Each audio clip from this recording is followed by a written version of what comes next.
I'm Greg Coleman, President of the Florida Bar. Welcome to the second installment of the Florida Bar's Social Media and Technology series. This is the second webinar in our three-part series designed to bring lawyers up to speed with technology that will assist them in their practices. Now that you've learned the basics of using Facebook, LinkedIn, and Twitter from Ethan Wall, you need to know how to properly use those social media tools in compliance with the rules regulating the Florida Bar. So today, Attorney Mac McCoy of Carlton Fields, Jordan & Burt has designed a special presentation to educate you on the potential ethical pitfalls for legal professionals using social media. Mac's presentation, entitled Legal Ethics 2.0 OMG, will address the rules of professional conduct that apply to professional and business activities on social media, the uncharted territory of legal ethics, regulation in the social media realm, and things to consider when you're using social media personally and professionally.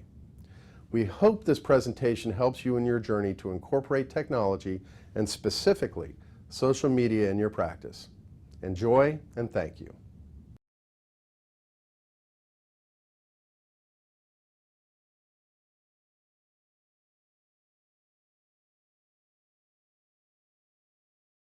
Hello, my name is Mac McCoy. I'm a shareholder and business litigator in the Tampa office of Carlton Fields, Jordan & Burt. I'm honored to present this second installment of the Florida Bar's Technology Webinar Series. The topic of this webinar is Legal Ethics 2.0 OMG, Potential Ethical Pitfalls for Legal Professionals Using Social Media. For the past 5 years, I've been on a personal mission to help educate fellow lawyers, law firms, and other legal professionals about the various ethical implications of using social media. As Ethan Wall explained in the first installment of this webinar series, Social Media Marketing 101 for Lawyers, social media can be a highly effective tool for business development and legal marketing. It can also be a highly effective tool for research and information gathering in your day-to-day legal practice. However, many lawyers and law firms simply have not paused to consider fully the ethical implications and potential ethical pitfalls of their social media activity. In this webinar, we will cover 10 such pitfalls, including a brief discussion of the Florida Bar's advertising rules and their application to social media. Registrants for this webinar may also download a PDF of a substantive presentation outline containing citations to the ethics opinions, ethics rules, case law, and other authority I've collected over the years relating to each of the pitfalls. You may wish to download the outline and save it for future reference in the very likely event that you encounter any of these ethical issues as you continue your social media engagement in your law practice. Let's start by defining what we mean when we refer to social media. For purposes of this presentation, we'll define social media as any online or mobile technology that promotes communication, collaboration, and the sharing of content between users. As you might imagine, that encompasses a broad array of online and mobile technologies.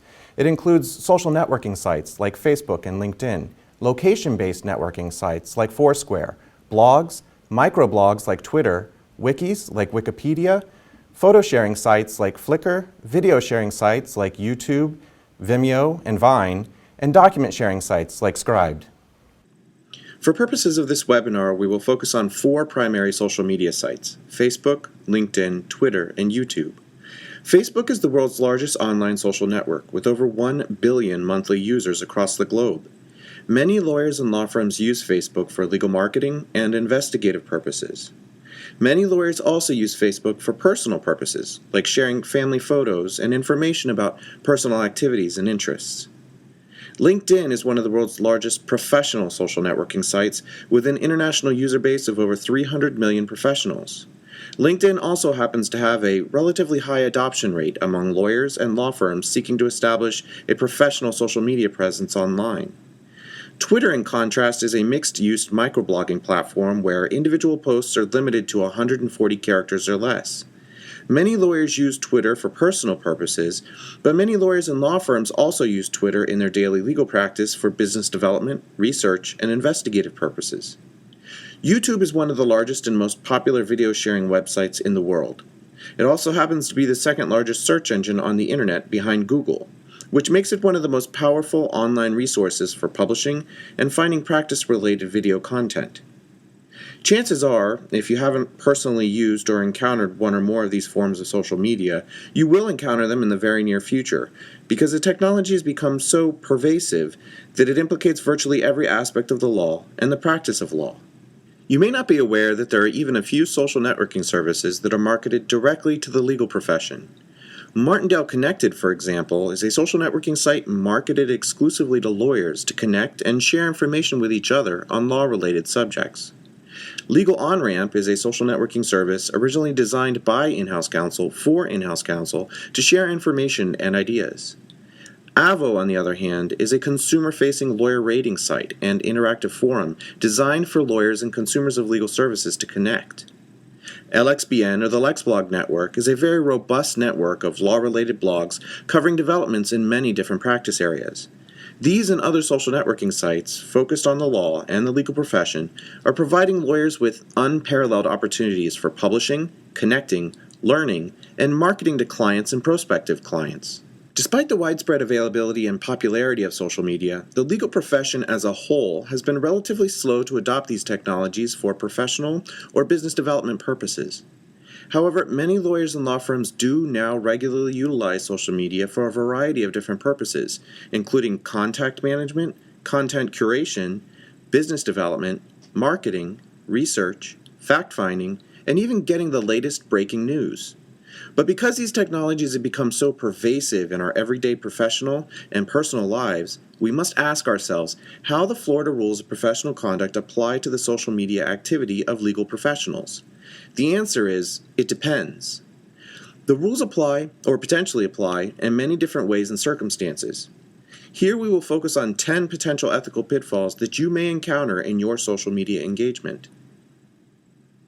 There are 3 primary takeaways from this webinar. First, the intersection between legal ethics regulation and social media is largely uncharted territory in Florida and outside this state. The landscape is constantly changing. It is therefore important to keep an eye out for important developments in this area. Second, the rules of professional conduct that apply to your day-to-day legal practice also apply to professional and business activities on social media. Many people think that because this is new, exciting, and emerging technology, that the rules that we're familiar with don't apply, but they do. And third, all of this requires active consideration of what you're doing with social media, how you're doing it, why you're doing it, and how all of the ethics rules potentially apply in light of all of those considerations. But before we talk about the specific ethical pitfalls, let's first set the stage by talking about the rules governing lawyer advertising. Many of the lawyers with whom I've spoken about social media are surprised to learn that the advertising rules are even a consideration when using social media because they tend to think of the rules as applying to traditional forms of advertisement like billboards, bus benches, phone book ads, television ads, radio ads, printed flyers, direct mailings, and the like. But legal ethics regulators, including the Florida Bar, quite often view lawyer social media usage through the prism of lawyer advertising because of the capacity of this technology to facilitate contact and communication between lawyers and consumers of legal services. In 2013, the connection between social media and the lawyer advertising rules became very clear when the Florida Supreme Court comprehensively amended Subchapter 4-7 of the Rules of Professional Conduct, which governs lawyer advertising. Although the rule changes became effective May 1 of 2013, many Florida lawyers and law firms are unaware of how these rules apply to social media usage. If you are a Florida licensed lawyer who uses social media or who intends to use social media, you should be sure to familiarize yourself with the current requirements for lawyer advertising in Subchapter 4-7 because there were many substantive and technical changes that became effective in May of 2013 that you likely do not know. Additionally, if you work for a law firm that has a marketing department that handles your social media presences, or if you contract with an outside public relations firm or marketing firm to handle your social media presences, you should be sure that the individuals who are posting to social media on your behalf or on your firm's behalf are fully aware of all advertising requirements in effect since the 2013 rule changes. I'm often asked what the terms advertisement and advertising mean for purposes of the lawyer advertising rules. Following the 2013 rule amendments, the terms advertising and advertisement as used in Subchapter 4-7 are defined to refer to all forms of communication seeking legal employment, both written and spoken. This is obviously a very broad sweeping definition that encompasses a broad spectrum of online activity motivated by the desire to seek legal employment. Additionally, the rules expressly apply to all forms of communication in any print or electronic forum, including but not limited to internet, websites, social networking, and video sharing media. Prior to the 2013 rule changes, the rules did not specifically reference social networking sites or video sharing sites as being subject to the advertising rules. Now, however, social networking sites and video sharing media are expressly included within the scope of the rules. So there is no question that the advertising rules are a consideration whenever lawyers and law firms use social media. Now let's cover a few specific highlights of the lawyer advertising rules and their application to social media. Before the 2013 rule changes, websites were considered passive information provided to prospective clients on request, and as such, they were not regulated to the same extent as more traditional forms of advertising like print ads or television ads.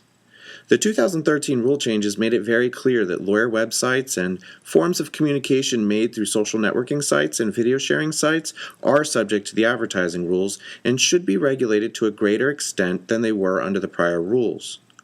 For example, a lawyer's LinkedIn profile is technically both a website and a social networking site subject to the advertising rules. Under the definition of advertisement, communications seeking legal employment made through LinkedIn would constitute advertising. I'm often asked whether social media profiles or posts must be submitted to the Florida Bar for approval before they are published, like other forms of advertisements. The answer under the current rules is no. While it is true that some advertisements must be filed with the Florida Bar for approval before their planned use, information contained on a lawyer's internet website is expressly exempt from the filing and prior approval requirements.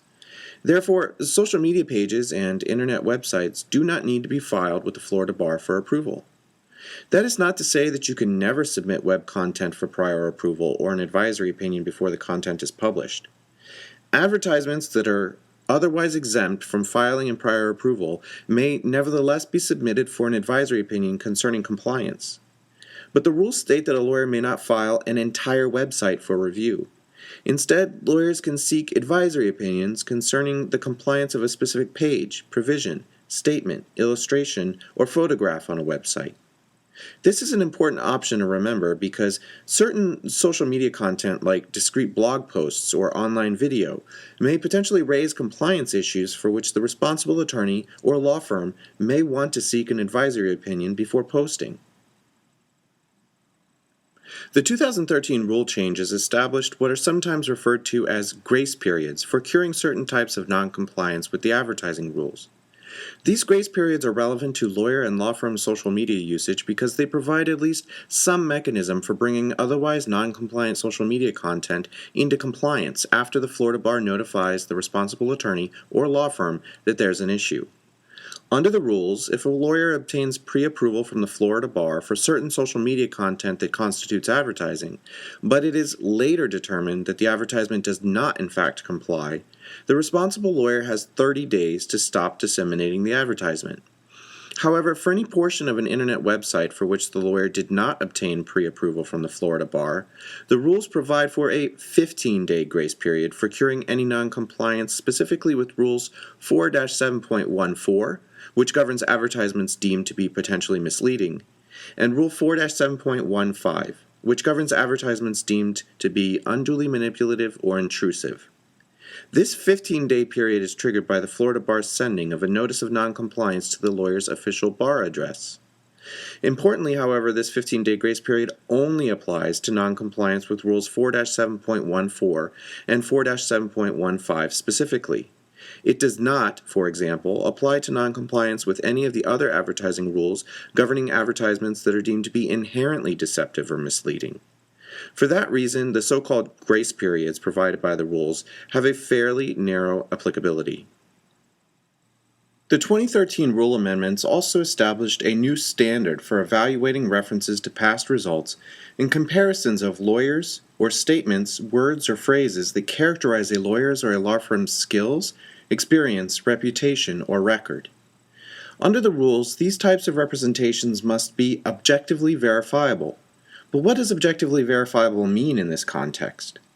The comments to Rule 4-7.13 suggest that objectively verifiable means that the representations in question must be true and capable of being factually substantiated. The comments explain, for example, that lawyers and law firms cannot claim to be the best, the finest, or second to none in a field of law because those claims are not objectively verifiable.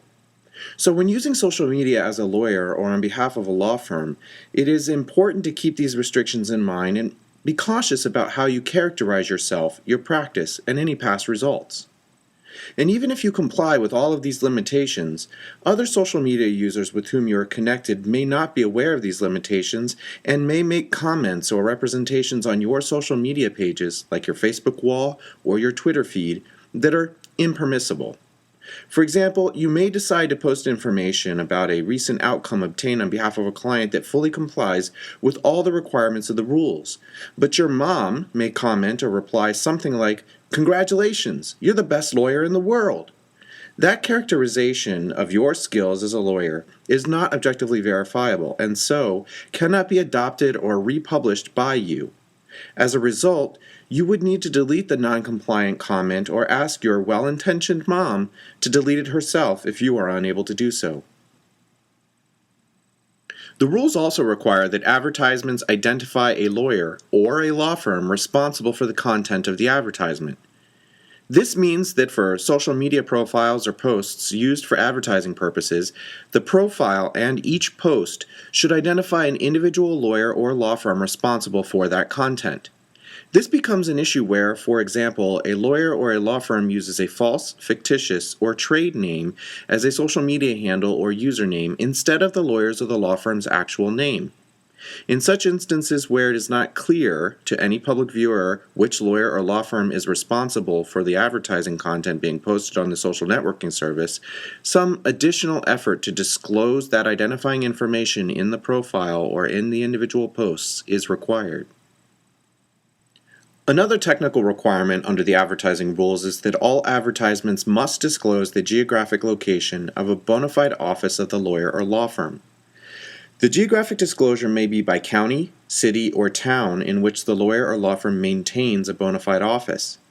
For purposes of the rules, a bona fide office is defined as a physical location maintained by the lawyer or law firm where the lawyer or law firm reasonably expects to furnish legal services in a substantial way on a regular and continuing basis.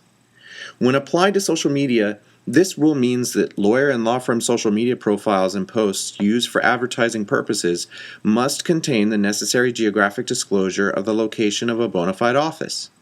When doing so, however, it is permissible to use common abbreviations. This is particularly helpful for tweets on the microblogging service Twitter that are limited to 140 characters in length. I'm often asked whether it is sufficient to include the geographic disclosure in a social media profile, but omit it from the individual posts made through the same account. The answer for now is, it's unclear. Literally construed, the rule would appear to require geographic disclosure in individual social media posts, meaning individual tweets on Twitter, individual posts to your Facebook wall, and individual blog posts, for example. The Florida Bar has not issued any formal guidance on that point as of the date of this webinar. Unless or until the Florida Bar issues formal guidance on that issue, it is prudent to assume that individual social media posts that constitute advertisements must contain the requisite geographic disclosure. The good news is that the requirement is not terribly onerous. It is as simple as appending the words Office Tampa if, for example, you actually maintain a bona fide office in Tampa. If your office is located in a county, city, or town with a long name, it is permissible to use a commonly recognized abbreviation to save character space. The city of St. Petersburg, for example, might be abbreviated as St. Pete. Now that you have an overview of some of the advertising rules that apply to lawyers and law firms using social media, let's talk more specifically about the 10 potential ethical pitfalls associated with social media. The first pitfall is distinguishing between personal and professional use. One of the threshold challenges Florida lawyers face when jumping into social media is drawing a distinction between personal use and professional use. Some legal marketers advise lawyers to keep their personal social media activity segregated from their professional social media activity by maintaining dual profiles. Other legal marketers advise lawyers to maintain a unified online identity, mixing personal and professional social media content into one online persona. Individual lawyers may even have personal preferences as to which approach they think is more appropriate. But why is this distinction relevant for legal ethics purposes? Because, according to the Florida Bar's Standing Committee on Lawyer Advertising, professional use of social media is subject to the advertising rules, whereas purely personal use is not subject to the advertising rules. Since 2009, the Standing Committee has published 2 sets of guidelines relating to social networking sites and video sharing sites. The guidelines have been periodically revised and updated over time, including the most recent revisions in April of 2013. These guidelines say that professional use of social media to promote a lawyer's or a law firm's practice is subject to the advertising rules. In contrast, personal use, solely for social purposes to maintain social contact with family and close friends, or solely for purposes that are unrelated to the practice of law, is not subject to the advertising rules. The guidelines also make clear that lawyers are responsible for all content posted on their own social networking pages, including non-complying posts by third parties. This means that lawyers are responsible for policing their own social networking pages to remove non-complying posts made by their social networking connections. And yes, this includes well-intentioned posts by friends and relatives who may inadvertently post statements on your social media pages that do not comply with the advertising rules. The practical difficulty many lawyers face is that it is incredibly easy to blur the lines between solely personal use of social media and promotional use of social media, especially when casually commenting on day-to-day activities, including personal activities and work-related activities. There is an expansive gray area between purely personal use of social media and what we might consider more traditional or obvious forms of advertising, like publicly tweeting, "Call me at 1-800-555-5555 if you've been involved in a car accident." It is important to keep in mind that even though you may think you are using social media for personal purposes in a way that's not subject to the advertising rules, if a post promotes you as a lawyer, promotes your legal practice, or promotes your law firm's practice, then the post may be deemed an advertisement subject to the advertising rules. Notably, however, Rule 4-7.18 provides exceptions for communications to other lawyers, family members, current clients, former clients, or persons with whom the lawyer has a prior professional relationship as a professional. These exceptions provide a safe harbor for communications to individuals falling within one or more of these categories. But not every prior professional relationship is sufficient to fall within these exceptions. To qualify for an exception, a prior professional relationship requires that the lawyer personally have a direct and continuing relationship with the other person in the lawyer's capacity as a professional. The comment to Rule 4-7.18 says, for example, that a lawyer who is a patient of a doctor does not have the professional relationship contemplated by the rule because the lawyer is not involved in that relationship in the lawyer's professional capacity. Additionally, merely serving on the board of a charitable organization with another person or sharing membership in an organization in common with another person is not enough, without additional facts that would give rise to the type of direct and continuing professional relationship that is contemplated by the rule. Pitfall number 2, false or misleading statements. The rules of professional conduct prohibit lawyers from making false or misleading statements. This includes statements made through social media that may be deemed false or misleading. Importantly, these prohibitions apply even outside the context of legal advertising. For example, Rule 4-8.4c broadly prohibits lawyers from engaging in conduct involving dishonesty, fraud, deceit, or misrepresentation. This pitfall arises in many seemingly innocuous ways. For example, many jurisdictions, including Florida, specifically prohibit lawyers from claiming to be experts or specialists in any area of the law, or using any similar terminology unless the lawyer has a bar-approved certification. Even with a bar-approved certification, the rules restrict how that certification can be represented to the public. Nevertheless, several professional social networking sites will automatically characterize certain users as experts or specialists in their area of practice. The problem for lawyers is that these social networking sites may brand the lawyer as an expert or a specialist, or as having expertise or a specialization in the law, sometimes without the lawyer's knowledge. When using any social networking site for professional purposes, be mindful of any functionality of that site that may label or brand you as a so-called expert or a specialist in your field. If you do not have a bar-approved certification, you likely cannot use that function on the site. And if you lack the ability to avoid that function altogether, it may not even be possible for you to participate on that social networking site. Even if you have a bar-approved certification, you should scrutinize how the site characterizes your practice to confirm that none of those characterizations exceed what the rules of professional conduct would allow. Also, keep in mind that currently, there is no provision under the rules for a law firm, as opposed to an individual lawyer, to claim expertise or specialization in an area of the law. So if you establish a social networking page or profile on behalf of a law firm, Avoid any functionality on that social networking service that may brand or characterize the law firm using those particular terms or any similar terms. This second pitfall also arises in connection with online testimonials and endorsements. The comments to Rule 4-7.13 define a testimonial as a personal statement, affirmation, or endorsement by any person other than the advertising lawyer or a member of the advertising lawyer's firm regarding the quality of the lawyer's services or the results obtained through representation. Many social networking sites like LinkedIn, Avo, and even Facebook allow other users to post public testimonials, endorsements, or ratings of a lawyer or a law firm. In the case of LinkedIn, testimonials and endorsements are heavily promoted by the company and are featured prominently on user profiles. In addition to allowing narrative testimonials, LinkedIn also allows users to endorse each other very easily through a single mouse click by what's called a one-click endorsement for skills or experience that either the lawyer has identified in the lawyer's profile or that LinkedIn's algorithm guesses is appropriate for that lawyer based on other available information. Under the rules, testimonials for lawyers and law firms were traditionally prohibited in Florida until the advertising rules were amended in 2013.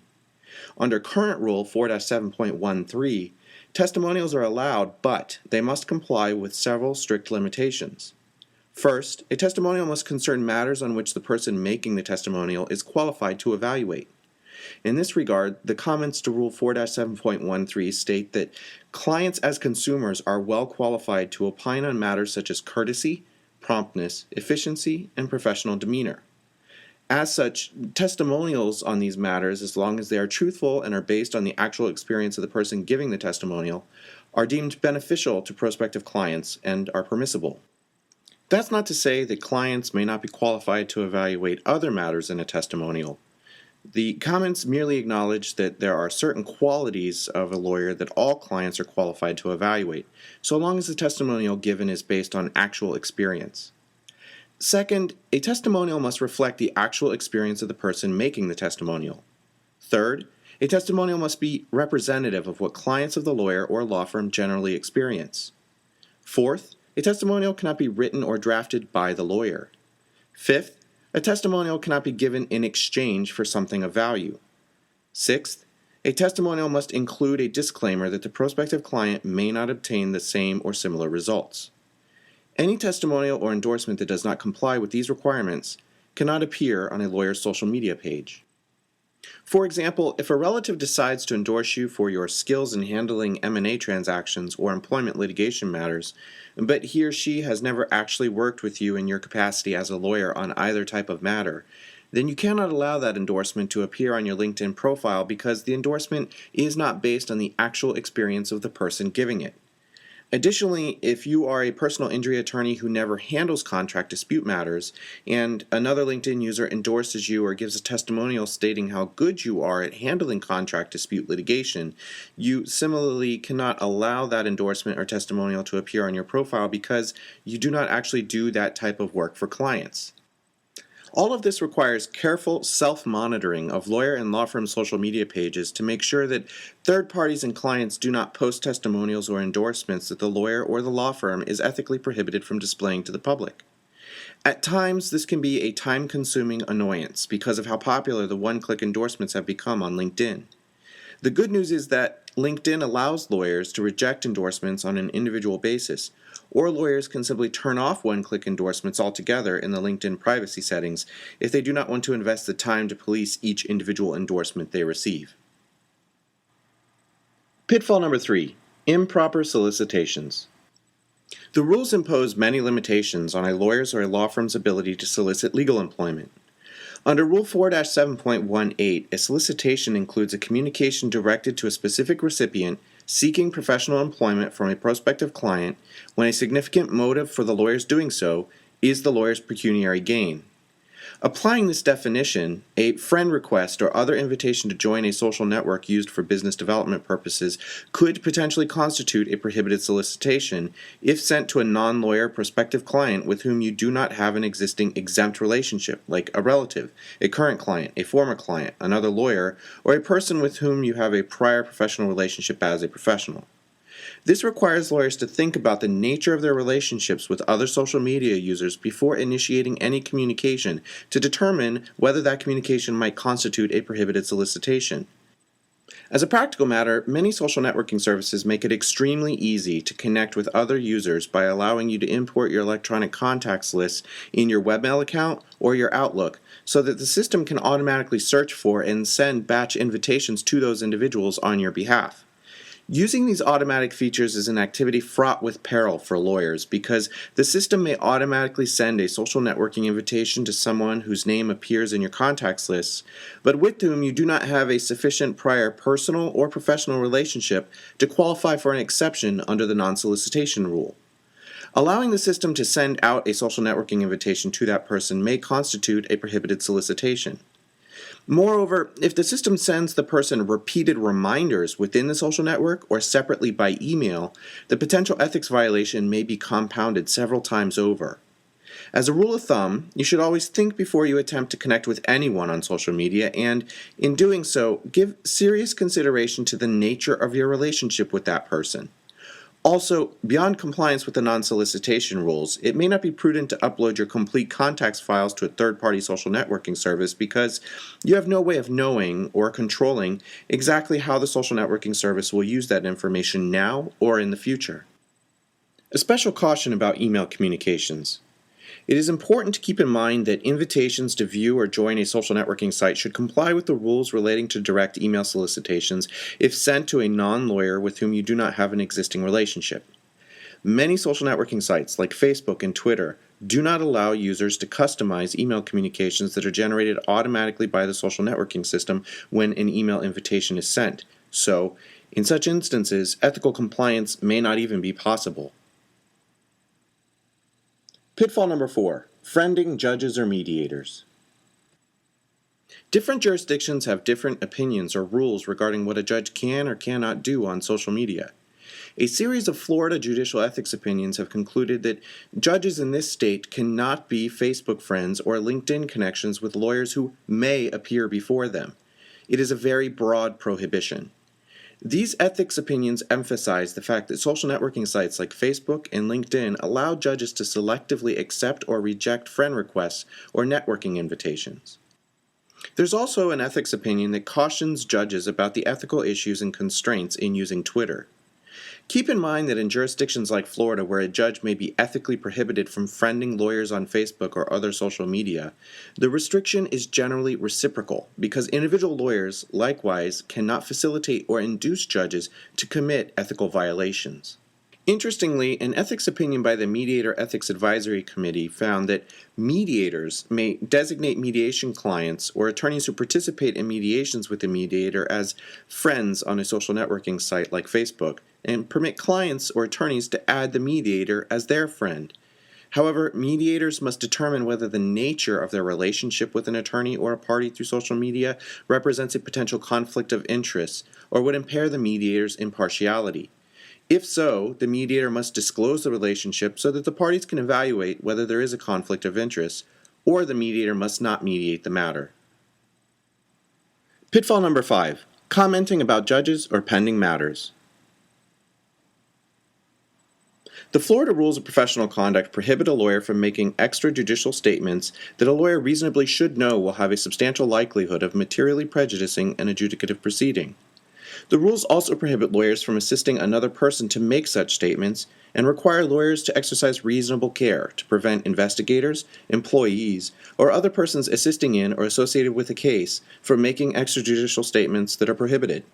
So, lawyers and law firms must consider these restrictions before commenting about pending matters in social media, and exercise reasonable care to prevent others in their control from violating the rules through their use of social media. Because of these broad prohibitions, lawyers must be very cautious about blogging, tweeting, or posting comments about pending adjudicative proceedings. The same is true for lawyers' statements of opinion on social media about judges.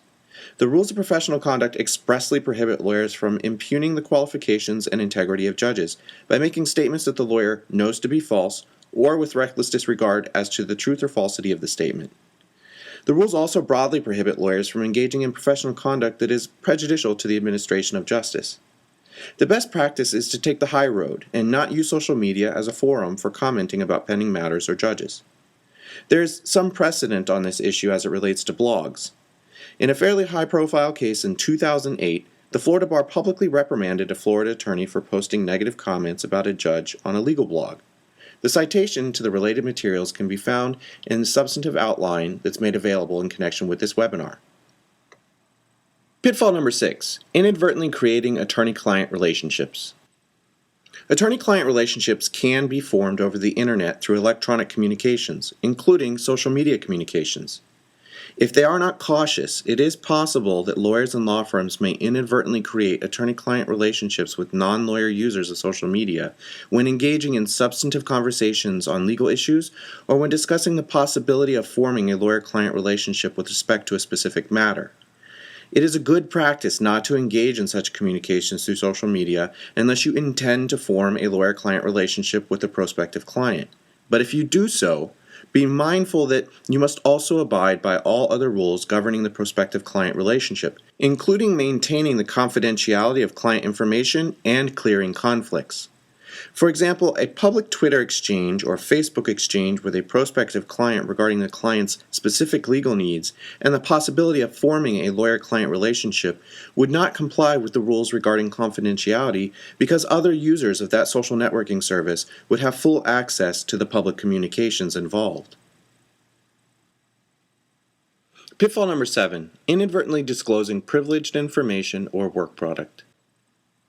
When posting through social media, it is important to consider whether or not the substance of your posts could potentially reveal confidential information, privileged information, or work product. If so, as a rule of thumb, do not post. It is important to remember that a lawyer's obligation to protect client confidences is not limited solely to protecting attorney-client communications or attorney work product against disclosure. Lawyers may become privy to a wide variety of confidential client information that cannot be disclosed without the client's consent, and in some instances, clients themselves may be legally prohibited from disclosing certain information to the public. Publicly traded companies, for example, may be constrained against disclosing information about a pending merger or acquisition or a new product launch.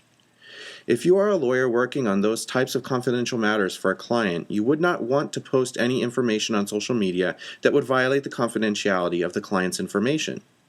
Be aware that other sophisticated social media users can pull information from a variety of different sources and glean confidential information from posts using other publicly available facts, data, or information.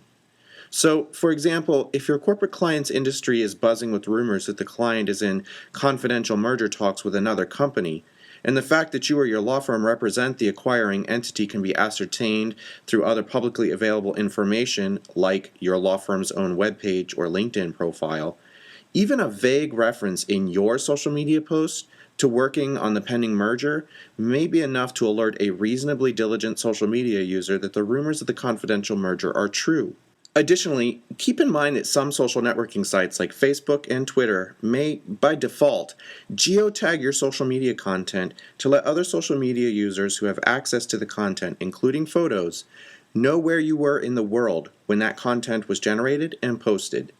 There may be instances where even your physical location at a given point in time should be treated as confidential, and you would not want to disclose that information.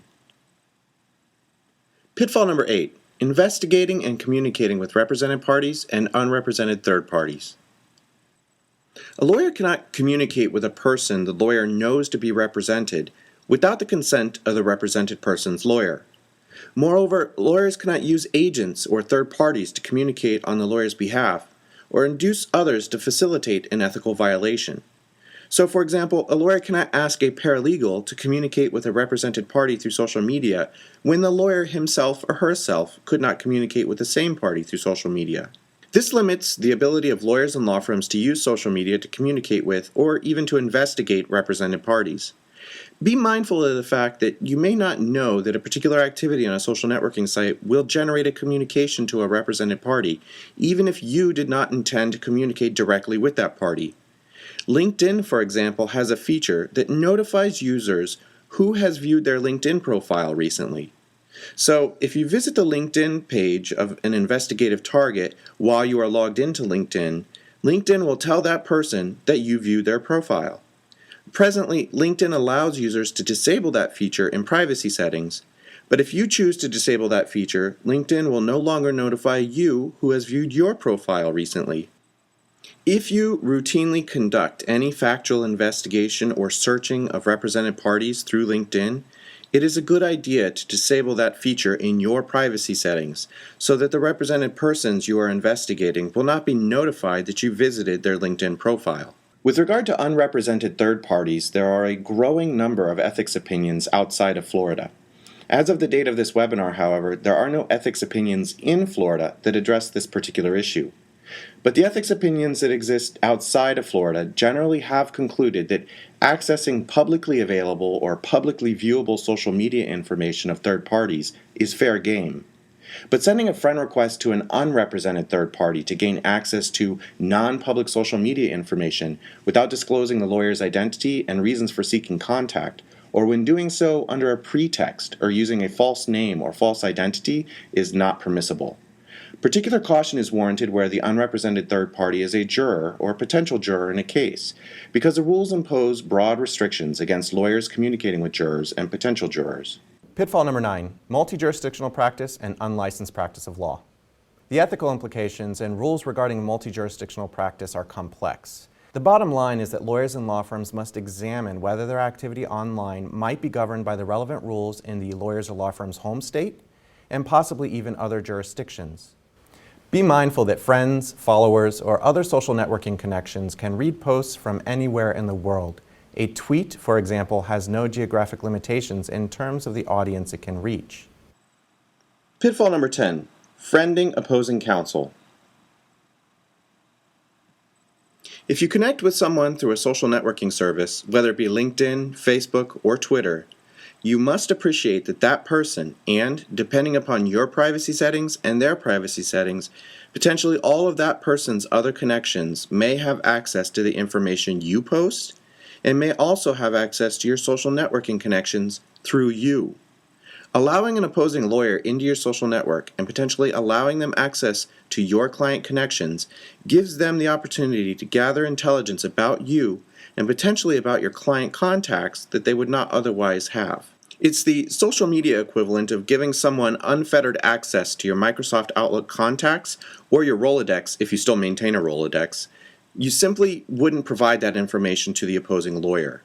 So, accepting a social networking invitation from opposing counsel is not a decision that should be made lightly. Additionally, it may be prudent with every new engagement to verify whether your opposing counsel, the opposing party, or anyone associated with the opposing counsel or the opposing party are members of your existing social network. If so, you may want to consider severing that connection or blocking their access to your social media content, including the list of your other social networking connections, in order to prevent them from obtaining information and intelligence through your social network. If you're interested in learning more about the intersection between social media and legal ethics, please feel free to download the substantive outline being made available to all webinar registrants. In that outline, you will find information on 4 bonus pitfalls, including the use of pay-per-click, pop-up, and banner advertisements, conflicts of interest, more on testimonials and endorsements, and non-compliant posts by third parties. I hope that you enjoyed this webinar as much as I enjoyed presenting it. Please stay tuned for the next installment of the Florida Bar Technology webinar series. Thank you.